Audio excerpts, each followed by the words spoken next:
Shalom.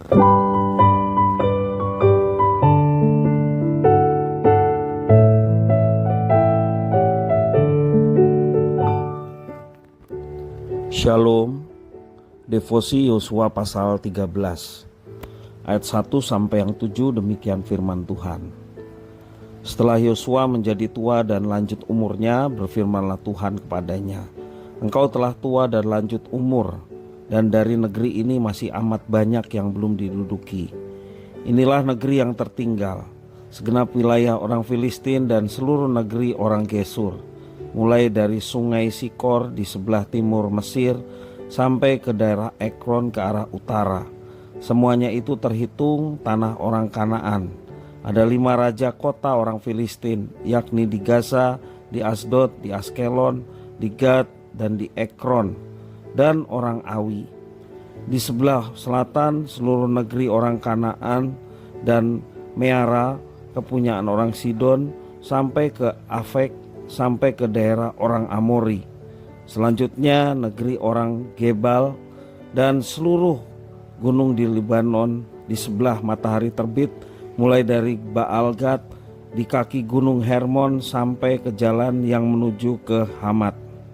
Semua orang yang diam di pegunungan, mulai dari gunung Libanon sampai ke Misrefot Maim, semua orang Sidon, aku sendiri akan menghalau mereka dari depan orang Israel.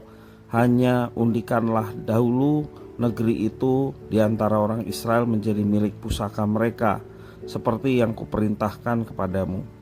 Oleh sebab itu, bagikanlah negeri ini kepada suku yang 9 itu, dan kepada suku Manasye yang setengah itu menjadi milik pusaka mereka."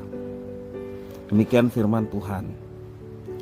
Manusia pasti menjadi tua seperti yang dialami oleh Yosua. Kita pun tidak luput dari yang namanya menjadi tua. Kita tidak bisa melawan hukum ini. Kita akan merasa bahwa tenaga kian berkurang, tubuh kian merasa rapuh, serta fisik semakin lemah. Usia yang makin dekat dengan ajal memaksa kita mengevaluasi diri.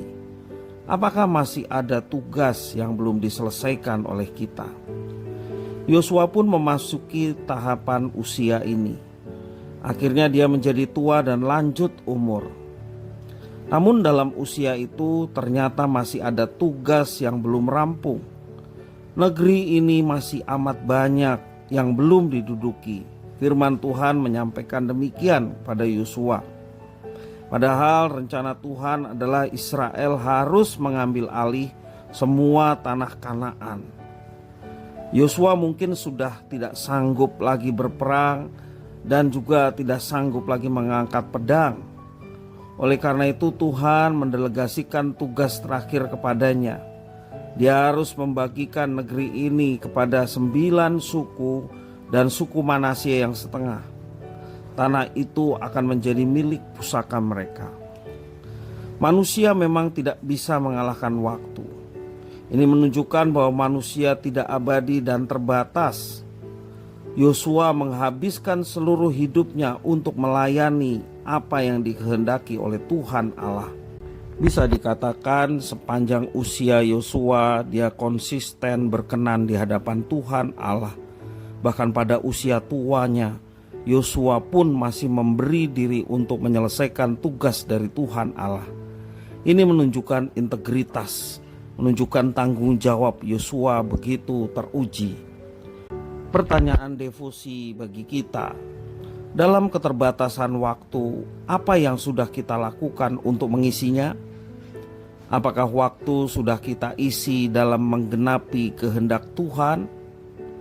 Atau kita membunuh waktu dan membuangnya percuma lewat pekerjaan sia-sia dengan memuaskan nafsu sendiri? Atau jangan-jangan kita sama sekali tidak pernah berpikir dengan apa waktu itu diisi? Kita perlu merenungkan pertanyaan ini. Jangan sampai nanti pada waktu tua kita merasa karena menyesal memboroskan waktu dengan percuma.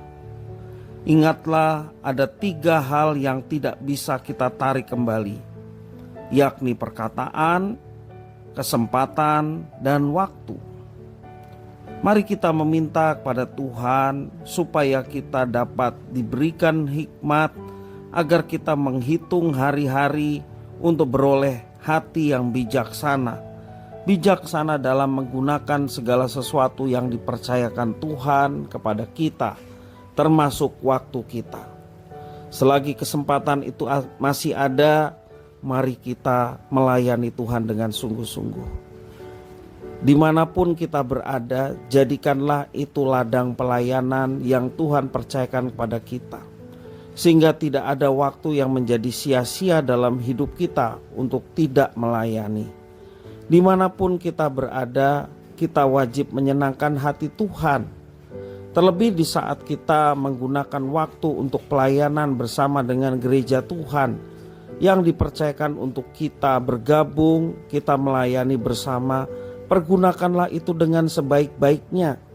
Maka kita boleh mendapatkan sukacita dari pelayanan yang kita kerjakan, baik bersama dengan umat Tuhan di gereja, dengan tugas-tugas yang dipercayakan, maupun juga dalam kesehari-harian dimanapun kita berada. Jadikanlah hidup kita memiliki gaya hidup melayani dimanapun kita berada. Karena memang panggilan setiap orang percaya seperti Tuhan Yesus. Yesus datang bukan untuk dilayani, melainkan melayani dengan memberikan nyawanya menjadi tebusan bagi banyak orang. Demikian juga kita dipanggil untuk seperti Kristus, bukan dilayani melainkan melayani. Dengan melayani apa yang dipercayakan Tuhan telah tuntas kita kerjakan. Sekali lagi, waktu tidak bisa diulang, kesempatan tidak bisa diulang. Mari kita pergunakan waktu yang ada untuk kebaikan, yakni melayani Tuhan, sehingga nama Tuhan dimuliakan dalam hidup kita. Tuhan Yesus memberkati.